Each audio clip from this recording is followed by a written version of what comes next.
Hi good morning. ഇന്നിപ്പോൾ Sunday അല്ലേ, ഒരു ലേസി ഡേ ആണ്. അപ്പോൾ ഒരു ലേസി ആയിട്ടുള്ള ബ്രേക്ക്ഫാസ്റ്റ് തന്നെ ഉണ്ടാക്കാമെന്ന് വിചാരിച്ചു. ഇതിപ്പോൾ ഗാർലിക് ബ്രെഡ് ആണ്. ഇപ്പോൾ അത് ഹാഫായിട്ട് ഇതുപോലെ കട്ട് ചെയ്തെടുക്കാം. ഇനി നമുക്കിത് ചെറുതായിട്ടൊന്ന് ടോസ്റ്റ് ചെയ്തെടുക്കാം. രണ്ട് ഭാഗം ഒന്ന് ടോസ്റ്റ് ആയിട്ട് വരട്ടെ. ഞാനിവിടെ ചിക്കൻ ഫ്രൈ ചെയ്ത് വെച്ചിട്ടുണ്ട്. ഇതിപ്പോൾ ഷാലോ ഫ്രൈ ചെയ്തെടുത്തത് തന്നെ കേട്ടോ.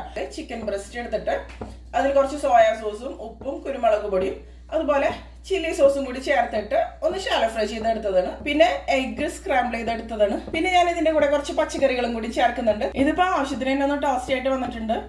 അപ്പോൾ ഞാൻ ആദ്യം തന്നെ ഇതിലേക്ക് കണ്ടോ നമ്മുടെ മയണീസ്, പിന്നെ ഞാനിതിലേക്ക് ടൊമാറ്റോ കെച്ചപ്പ് കുറച്ചിട്ട് കൊടുക്കണം. ഇനി ഇത് ഫ്രൈ ചെയ്ത് വെച്ചാൽ ചിക്കൻ ഇട്ട് കൊടുക്കുക, എഗ്ഗ് ചേർത്ത് കൊടുക്കുക, പിന്നെ നമ്മൾ കട്ട് ചെയ്ത് വെച്ച പച്ചക്കറികൾ സവാള ഇട്ട് കൊടുക്കുക, ക്യാപ്സിക്കം, തക്കാളി, പിന്നെ കുക്കുംബർ, കുറച്ച് ടൊമാറ്റോ കെച്ചപ്പ്, പിന്നെ കുറച്ച് ഇറ്റാലിയൻ സീസണിങ്. ഇനി ഇതിലേക്ക് നമുക്ക് അലോപ്പിനോ സ്ലൈസസും കൂടി വെച്ച് കൊടുക്കാം. ഇനിയിപ്പോൾ നമുക്കിത് അടയ്ക്കാം.